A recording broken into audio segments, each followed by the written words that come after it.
各位聽眾網友，到咗2026年啦，宇哥考察團喺度祝大家新年進步，身體健康，平平安安。新年流流，宇哥呢就揾咗一個輕鬆啦、搞笑啦、又荒誕，同時視法律而無物，不過又珍珠都冇咁真嘅故事同大家一齊分享喎。故事係咁樣嘅，有幾個人呢就喺鬧市嗰度行街 shopping， 突然間佢哋見到迎面而嚟一對情侶，好恩愛，手上仲拎住大包小包啱啱買咗嘢嘅購物袋，有講有笑，好輕鬆咁樣向佢哋呢邊行過嚟喎。咁嘅情景令到呢幾個人又錯愕又震驚喎。當嗰對情侶同佢哋擦肩而過，佢哋幾個人不約而同咁擰翻轉個頭，擘到對眼大一大，及住有幾分姿色，睇嚟30出頭嗰個女人喎。其中一個人就開聲講咯，我唔係眼花係咪啊？嗰個唔係程秋菊。同佢同行嘅人呢就話，你冇眼花，嗰個100%就係程秋菊嚟嘅。第三個人亦都開聲講啦，冇可能噶，程秋菊咪早輪被判咗死刑緩刑嘅，點解會喺出邊大模斯樣咁喺度行街 shopping 嘅？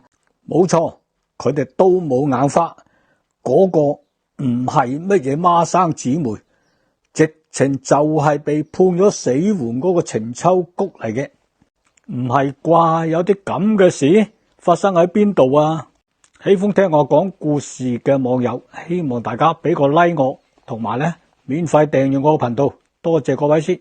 今日我哋呢個故事嘅主角就係叫做程秋菊，佢係1964年出生於山東省一個家境都算唔錯嘅家庭裏邊嘅。程秋菊細路女嗰時細細個讀書已經好叻噶咯，到中學畢業之後，佢仲憑住出色嘅成績呢考入咗西南財經學院，而家呢就叫做西南財經大學，都幾有名嘅喺大陸。畢業之後，佢就被派咗去核工業村嘅第24建築公司做個會計文員啦。喺大陸都算係一份優質嘅工作嚟㗎。跟住冇幾耐呢，佢就翻去老家山東，嫁咗俾個青梅竹馬姓周嘅男人，好快仲生咗一個女添。本來相夫教女，平平穩穩生活無憂嘅，不過可能做會計部呢，做咗一段時間，對啲數字就特別敏感，難怪嘅，因為喺公司個賬目裏邊呢，日日接觸到都係一大堆嘅金錢數字，久而久之佢就動咗歪念咯。佢心諗，淨係單靠工資人工，點有辦法滿足得到佢對財富嗰個追求啫？於是呢個程秋菊呢，就作出咗一個大膽嘅決定咯，劈炮唔撈下海。哇！呢份鐵飯碗嘅工作都唔要，決定自己走出嚟闖一番事業。當時佢只係得24歲，即係1988年。趁住大陸改革開放，出現咗好多私人做生意嘅，亦即係叫做個體戶嘅情況啦。佢決定就開設一間服裝生意嘅公司。跟住落嚟嗰2年，佢將佢個服裝生意呢都搞到有多少起色嘅。而喺呢段期間呢，佢識咗一個比佢年紀大14歲，叫做蘇如霜呢個男人。咁呢個男人呢，亦都係有老婆同埋有個女嘅。咁佢都係當地嘅一個官員嚟嘅，係縣城嘅建屋委員會嘅官員仔啦。當呢個姓蘇嘅男人認識咗阿程秋菊之後呢，就被姓程呢個女人嘅風情萬種深深咁吸引咗咯。一個有夫之婦，另一個係有婦之夫，呢對野鴛鴦好快就發展咗地下情啦。而程秋菊呢，亦都借住姓蘇呢個男人做官場嘅人脈關係，事業就更上一層樓啦。冇幾耐，經過姓蘇呢個情郎嘅穿針引線，程秋菊呢竟然成為咗西安一間公司嘅公關部經理喎，貴為白領階級嘅領導層，當然就唔需要再搞嗰啲咩嘢個體戶生意仔啦。佢除咗樣靚身材正之外呢，原來跳嗰啲咁嘅所謂交誼舞，即係啲交際舞都好叻㗎喎。喺一次跳呢啲咁交際舞嘅比賽中，佢攞到個二等獎，令到佢個名呢喺當地響咗唔少喎。當時嘅中國大陸嘅房地產市場呢，啱啱就興起咗一股炒風，尤其係喺海南島嗰度國家又話搞啲咩免稅區咩自貿港之類，總之嗰啲咁嘅嘢啦。一下之間，海南島嗰度嗰啲地皮，俾人炒高咗幾十倍，成為咗當時全中國矚目嘅金山銀礦嗰啲掘金者蜂擁而至啦。1992年，程秋菊呢，佢亦都知道咗呢個係一個大好嘅發財機會嚟嘅，於是佢就向姓蘇嗰個做官嘅情郎提出咗話要去海南島投資呢個計劃，而呢個男人早已經呢俾佢迷到雲旗大浪噶啦，自然就一口應承啦。於是經過一番公公相惠嘅關係，咁佢哋呢就認識咗綿陽市叫做紅茶房地產開發公司嗰個經理，應該係總經理彭華清。呢個姓彭嘅總經理一聽見話可以去海南島嗰度開發房地產，發財大計，當然一拍即合啦。於是佢哋呢就決定喺海南島嗰度成立一間叫做永宏房地產公司，一於冇執輸，湧落去呢個全中國嘅新金山掘金咯。佢哋新成立嘅房地產公司呢，就由姓蘇嗰個男人做副總經理，而佢個情人程秋菊呢，就兼做公司嘅公關部經理，加埋做會計呢兩個職位。房地產公司成立冇幾耐，好快呢，佢兩個人促成咗一筆關鍵嘅交易，而呢筆交易為呢個新嘅房地產公司賺到咗第一桶金，咁快就為公司帶嚟咗盈利。於是乎佢兩個人喺管理層嗰個地位就進一步咁鞏固啦。姓蘇嗰個男人呢，就係副總經理啫，咁有個正總經理嘅就叫做徐雲。但係呢個總經理實際上對房地產呢就一竅不通嘅，咁當然對公司就毫無建樹啦。相比之下，嗰對野鴛鴦就唔同啦，為公司屢創佳績。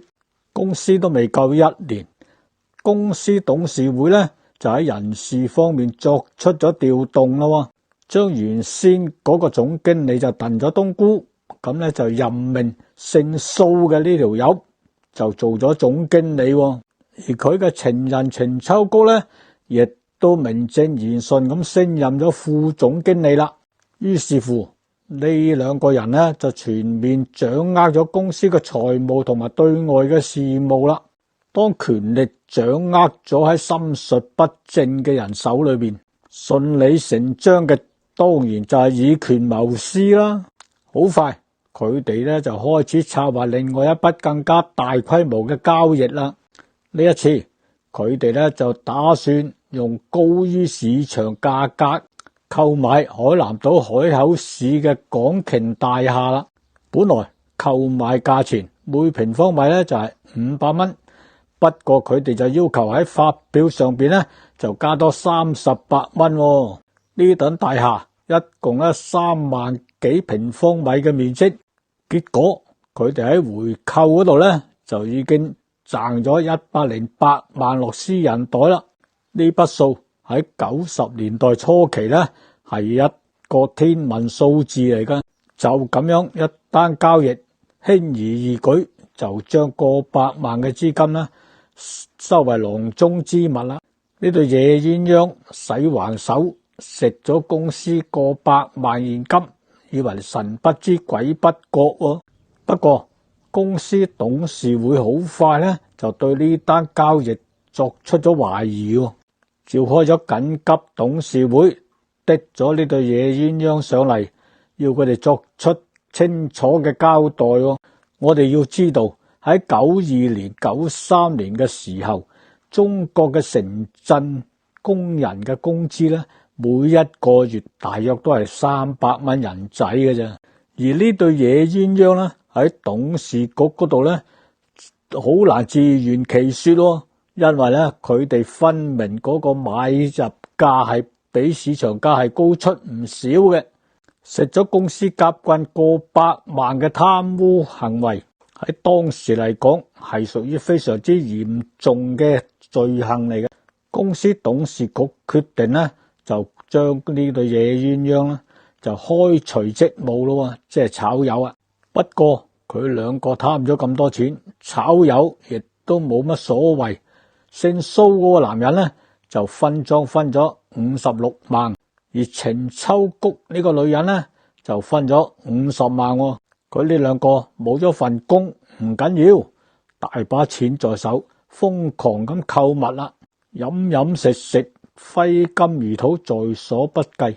好快就俾佢哋呢揮霍咗幾萬銀出啦。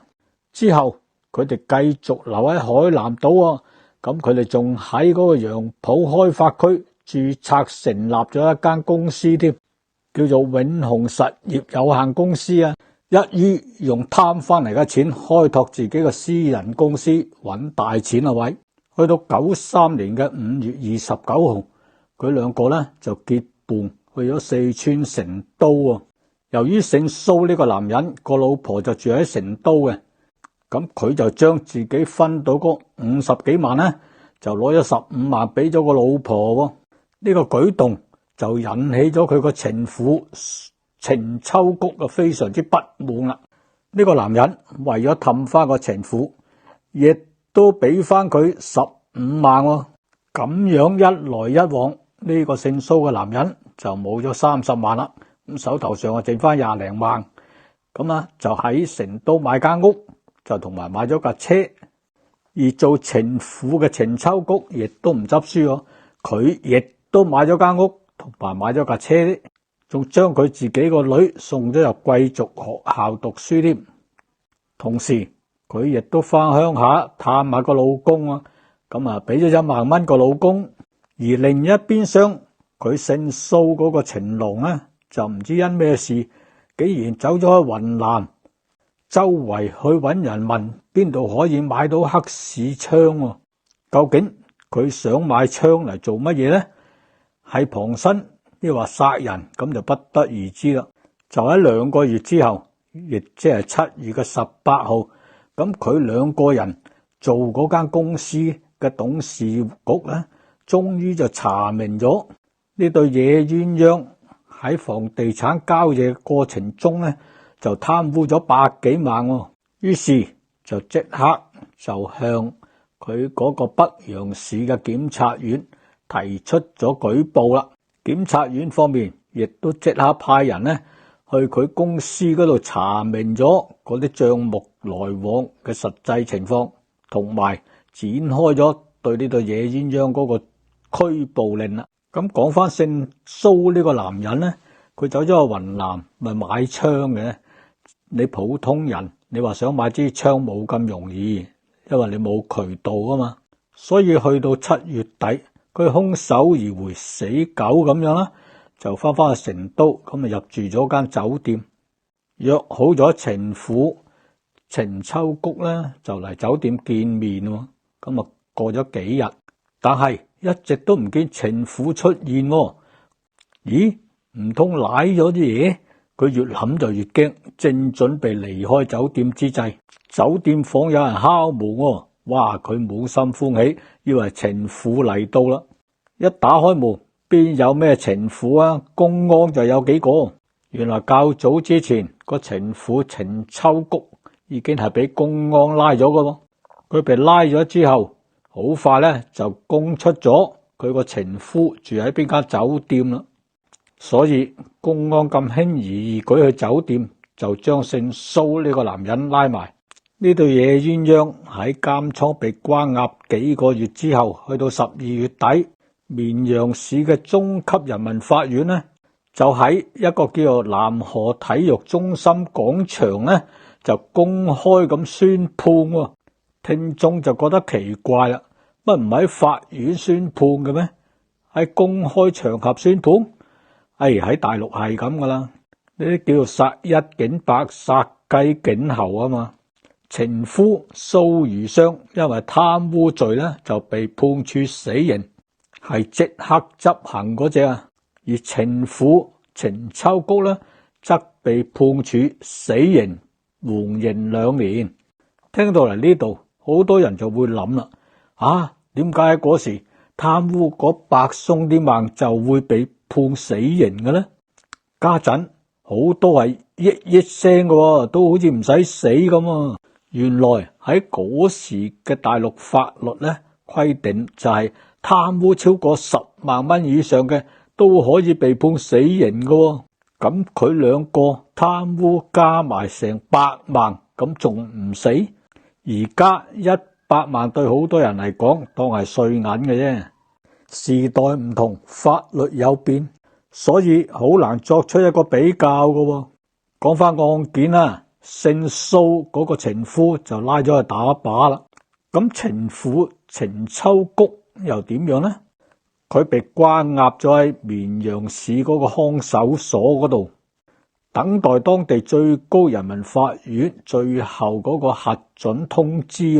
原來仲有個核准通知呢樣嘢嘅。之後又轉移到去一間省級嘅監獄服刑啦。本嚟呢對野鴛鴦嘅故事嚟到呢度就已經結束噶啦。咁簡單嘅案件又點會成為故事啊？程秋菊喺監倉嘅日子出現咗轉機，劇情呢就真係反轉又反轉啦。原來呢個監倉呢有一個大約50零歲嘅女人叫做汪方權，咁佢就係監倉裏邊嘅所長嚟嘅。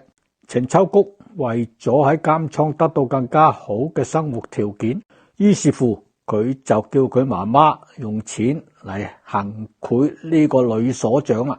做官嘅見錢就眼開啦，收人錢財就替人消災，真係改善咗對程秋菊嗰個待遇。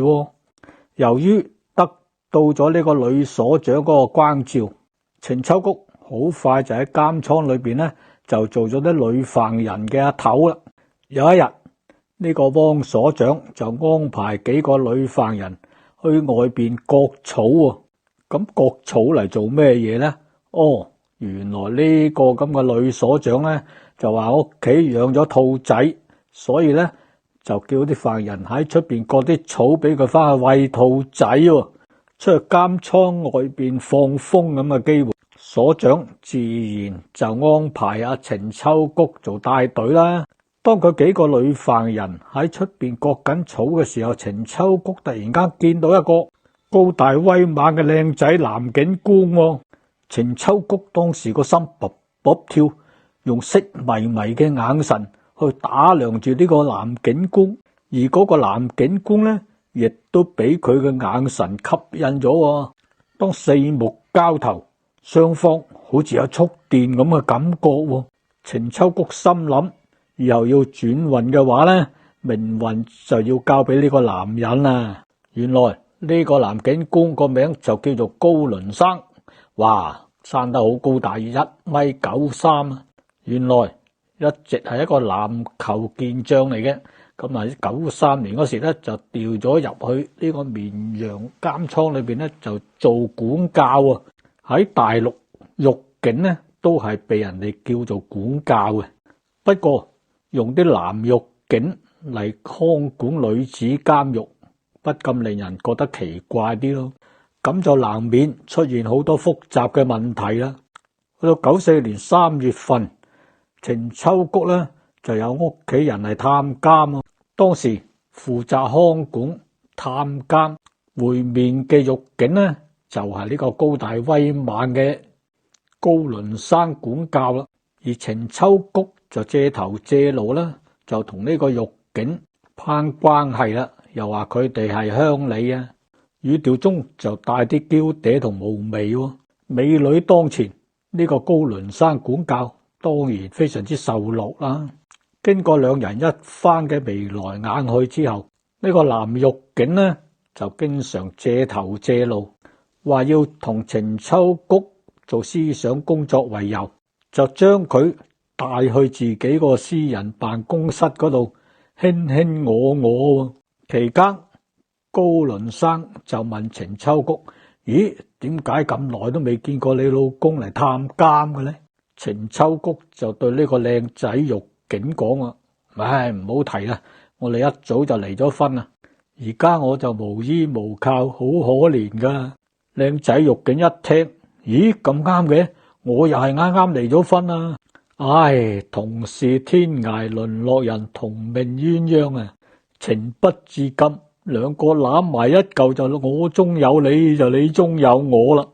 自此之後，每隔兩三日，高倫生就以做思想工作為由，將程秋谷帶去自己嗰個辦公室做佢嘅體能運動啦。程秋谷撒嬌咁問高倫生：你願唔願意等我放監嗰時同我結婚啊？高倫生毫不猶豫咁回答：無論付出咩代價，以後我都會娶你嘅。程秋谷黯然咁話：就算我得到減刑啊，都要等20年之後先至得啦。高倫生好堅決咁講：我可以發誓，你係我未婚妻，我一定救你出去嘅。之後呢個男獄警呢，就為呢個女犯人安排打電話啊、傳信件啊咁樣，亦都經常破例咁樣批准佢同家屬會面啊。2個月之後嘅5月3號係高倫生嘅31歲生日，呢個獄警準備好佳肴酒菜，帶翻去自己嘅私人辦公室，梗係就帶阿程秋谷過嚟同佢一齊慶祝生日啦。佢兩個就咁樣咧，享受咗一次溫馨浪漫嘅生日 party 啦。誰知好景不長喎，過咗冇幾耐，即係1994年嘅5月9號，當地最高法院認為程秋谷係一個死刑犯，要轉介去重犯監獄嗰邊監禁。嗰度係四川省嘅南溪監獄，繼續服刑啦。按照規定，押解死刑犯需要嚴密嘅保安措施，亦即係要配備多名嘅武警護送先係得嘅，以防萬一，即係預防中途俾人劫犯啊、走犯啊。不過原本服刑嗰個監倉嘅女所長呢，汪方權就主動向上頭請纓啦，就話無需大費周章，由自己親自押送佢轉移監倉就得噶啦。上頭就同意佢嗰個提議，不過咧就要求佢帶2名全副武裝嘅武警跟埋一齊去。但係呢個女所長咧就講話，由於咧經費緊缺啊，慳得就慳啦，由佢同埋嗰個獄警高倫生2個人就可以咧勝任呢個任務噶啦。上頭見到佢咁執着，勉強咧就同意咗佢，不過咧就要求帶多1名女獄警同行。6月6日嘅朝頭早，個女所長就同埋高倫生同埋一個女獄警，將女死囚程秋谷咧就押解去火車站啦。一行人仲訂購咗有臥鋪嘅車廂。更加離譜嘅係，女所長同高倫生呢，竟然通知咗程秋谷個母親同行。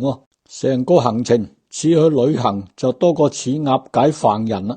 不過好彩，佢哋都唔敢膽大包天到中途放咗死囚，就係咁樣，佢哋有講有笑，有飲有食，輕輕鬆鬆就嚟到咗四川省嘅宜賓市第4監獄啦。囚犯到咗新嘅監獄，照例就要填寫一份入冊表格嘅。呢個女犯人程秋菊竟然喺老公一欄嗰度咧填咗獄警高倫生個名，而新監獄嗰邊嘅人咧亦都冇考慮咁多，諗住你啲家屬犯案啫，轉咗監倉3日啫。高倫生咧就對程秋菊思念難耐，急急腳咁去新監獄就探個情人啦，又係通過官官相衛嘅關係揾到新監獄嘅一個科長，就話程秋菊咧係自己個老婆嚟嘅，咁啊一時貪念咧就犯咗經濟案嘅啫。新監獄嗰個科長咧梗係揾到 Jesse 啦，就即刻安排佢哋共處一室。呢對野鴛鴦又喺新監獄裏邊嘅一個房間嗰度咧共度春宵個幾鐘頭啦。程秋菊轉咗新監獄都未夠1個月時間，高倫生咧已經去新監獄探望佢3次啦。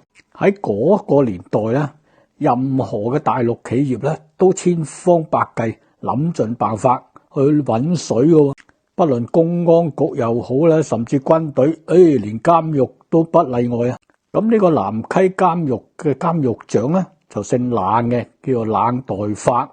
佢聽聞程秋菊喺入獄之前咧曾經係做房地產生意嘅，於是呢個監獄長咧就主動揾阿程秋菊出嚟，就同佢傾偈啦，就同佢講：我哋監獄咧亦都希望喺經濟方面咧就有啲突破，所以咧我哋就預算搞一間加工廠。既然你咁有生意頭腦，不如咧呢間工廠就由你發辦，你做打理啦，好唔好？你知啦，我哋看監獄嘅人對做生意一竅不通嘅，加工廠嘅機器設備啊，洽談生意揾貨源等等，就由你去話事，好唔好？哇！呢一下仲得了，本來係一個死緩犯，而家直接就入主咗監獄嘅生意業務嘅核心添嘛。程秋菊同監獄長講：我阿媽做生意都好叻噶，不如請埋佢嚟幫我哋做顧問咁，好唔好？監獄長聽見佢咁講，做生意嘅嘢我就唔識嘅，你哋先至叻，你哋中意點就點啦。等程秋菊個阿媽講到嚟之後，佢兩母女商量一番，就向監獄長提出咗3個建議咯。第一，我哋做門生意咧要冷門一啲嘅，就組織晒我哋呢個監獄嘅女犯人生產衛生巾。第二項咧就組織啲男監犯。第二，由於我哋四川省生產好多竹嘅，所以咧就組織監倉裏邊嘅男監犯咧就負責生產本地特色嘅竹地板啊。第三，由於廈門嗰邊咧我哋都好熟嘅，咁我哋咧可以同廈門嗰邊嘅合資企業合作生產寶石紐扣啊，並且向監獄長表示自己私人咧亦都可以咧集資同監獄一齊嚟投資呢門生意。監獄長聽完佢3個建議之後，沉思咗一陣，就開聲話：呢3個提議都幾好，不過你知啦，我哋資金有限，就唔能夠3個生意一齊做，不如咁啦，就揀第3項嚟做啦，即係生產寶石紐扣呢一項。原來同佢哋合作嗰間廈門外資企業咧，係香港商人投資嘅。咁呢個香港商人咧就要求生意合夥嘅負責人親自嚟到廈門洽談呢單生意啦。監獄長一聽，死啦，點樣放呢個女監犯過去廈門嗰邊呢？咦，佢心生一計，就同上頭講話程秋菊佢阿媽咧就得到重病危啊，所以咧就開出5日嘅假期俾佢翻去探阿媽咯。同時仲要求佢嘅老公高倫生獄警咧做擔保，並且安排嗰個女科長徐淑蘭咧就全程陪同啦。非常諷刺嘅係，就喺程秋菊出發去廈門嗰一日，四川省勞改局嗰個副局長呢，就係嚟佢呢個監獄嗰度巡視喎，並且仲督促獄方嚴格遵守，不准重犯離開監獄半步。而姓冷嗰個監獄長就唯唯諾諾點頭哈腰咁話知道，但係實質上程秋菊呢就喺監獄嗰個後門嗰度溜咗出去啦。情人高倫生同埋嗰個女獄警帶住程秋菊去到市區，首先就入去時裝店嗰度買翻幾套似樣嘅衫裙，然之後就一齊落去廈門嗰度洽談生意咯。佢哋同香港商人一拍即合，好快就達成咗生意合作協議咯。但香港商人方面呢，就要求佢監獄方面呢，必須呢就派嚟法人代表簽約先至得，亦即係監獄長啦。監獄長亦都唔敢怠慢，即刻起身就趕過去廈門嗰度同港方代表呢就簽約。搞掂咗呢一單咁嘅加工廠嘅生意啦，生意合約傾成咗，一行人呢當然就相當之開心啦。第一日佢哋翻到去四川，夜晚即刻呢就搞翻一個非常之熱鬧嘅慶功宴咯。程秋菊就成為主角啦，佢着到花枝招展，攬實佢高大威猛嘅情郎獄警高倫生。嘣嚓嚓嘣嚓嚓咁啊跳起咗舞上嚟啦，而姓冷嗰個監獄長開咗幾支酒，舉起酒杯同大家講，為咗慶祝我哋監獄配合國家嘅改革開放路線，辦工廠做交易賺大錢，飲杯。而程秋菊個阿媽攞咗幾千蚊，吩咐獄警高倫生轉交俾監獄長。監獄長初時呢都婉拒嘅，但係經過執得幾執之後，算啦，就袋埋落袋啦。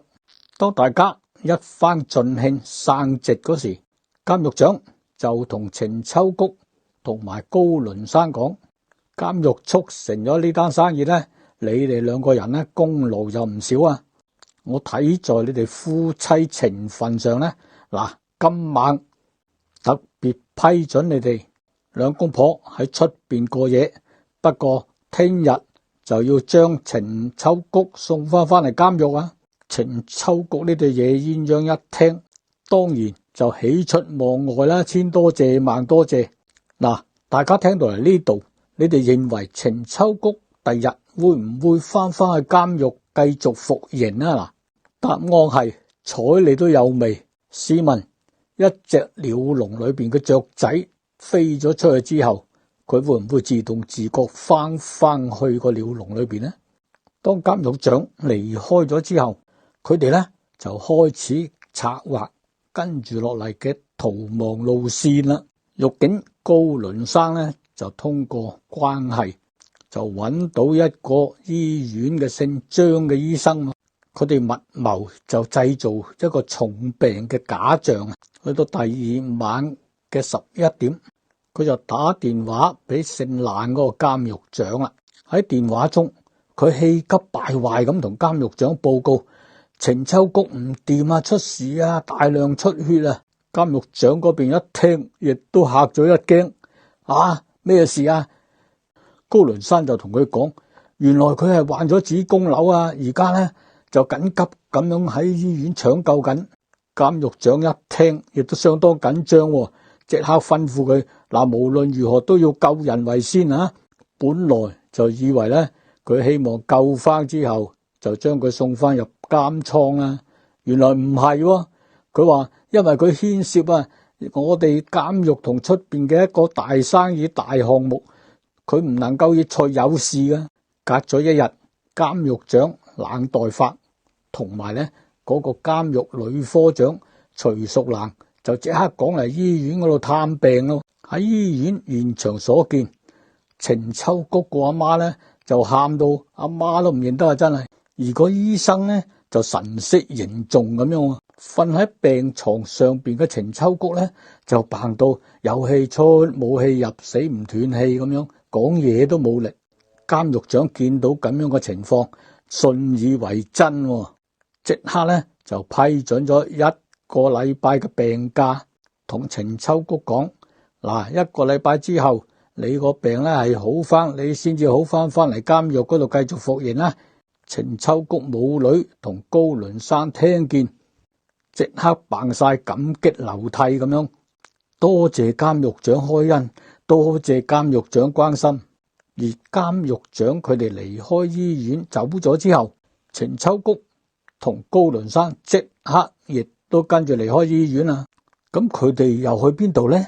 原來獄警高倫山揸住架電單車，程秋菊坐喺車尾，攬到個情郎實一實，周圍去遊車河、遊山玩水啊！喂，睇電影啦，逛商場啦，手牽手夕陽之下漫步，共進燭光晚餐，開埋支香檳添。世事嘅嘢，若要人不知，就除非己莫為。正當呢對野鴛鴦沉醉喺極度溫馨浪漫嘅自由空氣當中時，有咁啱就得咁巧出現咗我呢個故事開頭所講嘅，有人喺街上邊認得出程秋菊係一個死緩犯嚟嘅。